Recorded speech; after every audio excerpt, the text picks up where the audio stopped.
Bem-vindos a mais um Bytes and Beer. Essa edição está especialíssima aqui. Estamos aqui nas novas dependências do Cervejário em Ribeirão Preto, na companhia do Sr. Mosher, um americano que mora hoje em Chicago, escritor, designer de rótulos de cerveja conhecido mundialmente. Inclusive, ele foi o responsável pelos novos rótulos da cerveja Colorado. Está lançando o seu livro Tasting Beer. Ele também é autor de Radical Brewing.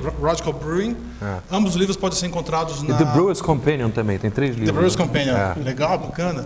Todos os livros podem ser encontrados na Amazon.com. Vocês podem encontrar o link aqui embaixo. I'd like to talk about your new book, about a little bit about your history as a designer, and I heard that you're also a home brewer. Oh, yes. Okay, well, I started my career as a graphic designer and worked into advertising. And the first job I had after college, first paycheck, a friend and I went to a store and we bought one of every beer we could find.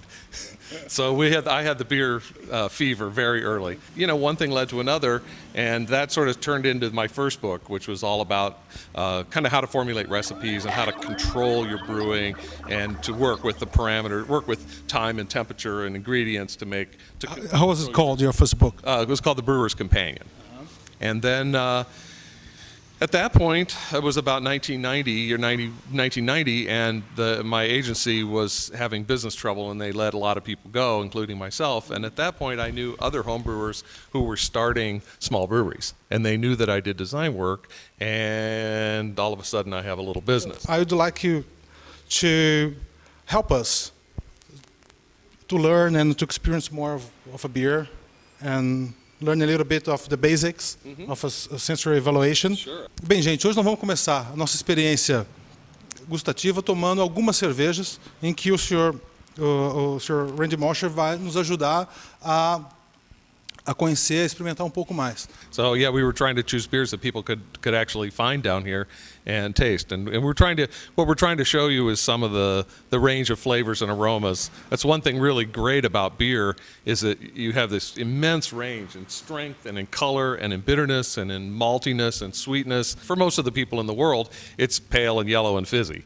But once you give them, say, a big rich stout. My mother loved very dark, chocolatey, rich beers, and beers with fruit, beers that are maybe a little more like wine or have these great aromas. People, all of a sudden, it's like, where has this been all my life? And one little fact is that wine has 400 different flavor chemicals in it. Beer has 800. Wow, I didn't know that. The first step is to pour it properly. Okay. Most people think you pour a beer like this. That's wrong. Especially Brazilians drinking Pilsens. It's just wrong to, even a Pilsen, you should not pour that way. Here's the right way to pour it. That head is really good. And so, bottled beer especially has a lot of gas in it. And that gas, it prickles on your tongue and it covers up other flavors. And so it's a really good idea to release some of that gas, and it'll make the beer taste a little creamier. And also because you make all these bubbles, and the bubbles don't really go away, they just get smaller. And so if you pour a beer with a lot of head, you get a nice creamy head that will stay on the beer for quite a while. And then the second step always is to smell, because there's a lot of aromas in beer that are very volatile and will only be there for just a few minutes.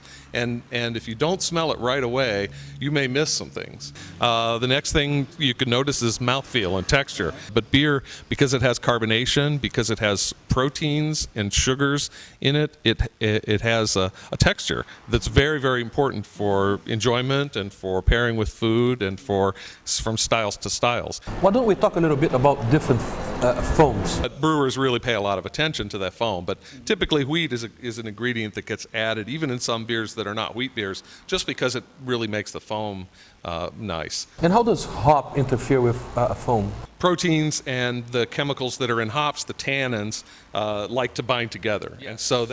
And so when you drink a hoppy beer especially, you'll notice that the foam is a lot hoppier than the beer, because that hop material wants to be in that foam. Don't drink the head, because it's going to be a little more bitter. If it seems too bitter when you just sip a little, wait and taste. Another good tip. Mr. Mosher, now we have an IPA from Colorado. What do you think about mixing local ingredients like rapadura? I think that, you always want to find a way to make a tradition your own and use things out of your own culture. When we first started talking about this, Marcelo said, oh, rapadura, people think that's just low class. And, the more we thought about it, it's like, yeah, we should use some of that in there. It actually has a history in India Pale Ale in the 19th century. The English were importing a huge amount of sugar from the Caribbean and from India into England, and so it got cheap and, became very inexpensive, and there was always pressure for the home country to use the products from the colonies, and they had some bad barley harvests, and they started putting sugar in their India Pale Ales, lightened up the body a little bit.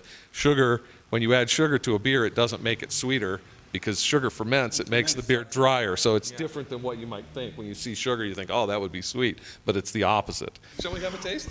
Yeah, sure. If you really want to critically taste, never fill more than about a third full because you want that aroma. And this is a good time to talk about glassware. This is a really good glass for tasting beer because like a wine, it is a wine glass sort of shape, and that comes in at the top, and that helps to keep aroma in there. Yeah, that's very important.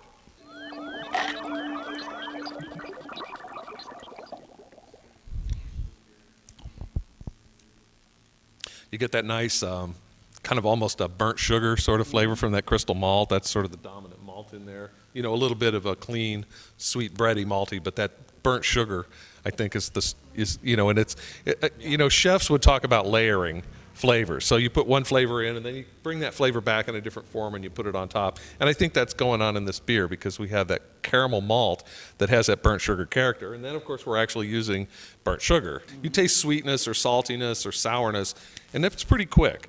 But bitterness, it takes a little while to build. So that first sip, you get the caramel and you get the burnt sugar, and then 1, 2, 3, oh, there it is, and it starts to build. And so it's really important when you're tasting beer to think about not just what does that beer taste like this, but what does that beer taste like start, middle, finish, aftertaste, and to really timeline. Pay attention to a timeline because that's the way it happens in your mouth. Well, now we move to a smoked beer, a house beer. Is it originally from which country? Well, originally all over Europe. The current living tradition of smoked beers is in northern Bavaria, in a town of Bamberg. And of course, this is smoked malt just put on top of a base of a German lager called a Märzen. Most people would know it as an Oktoberfest style of beer. Yeah. Kind of an amber color, beautiful fire amber color. Mm-hmm. Copper. People use different kinds of wood. In Germany, it's beech wood, but I know people who've smoked their own malt. There's a famous beer from Alaska called Alaskan Smoked Porter, and they smoke it across the street at a place that smokes salmon up in Alaska, and they use alder wood, which is similar to maple. It's kind of a sweeter flavor. Well, now I have moved to a Dunkel from a brewery from Minas Gerais state. Falke Beer. Falke Beer. So we should just be looking for that great, almost, I always think these beers smell a little bit like chocolate cake. Just really, a rich, it's not really toasted, it's really caramely, and just a little bit of roastiness in these things. So just very beautiful, complex nose. That's very clean, that's nice.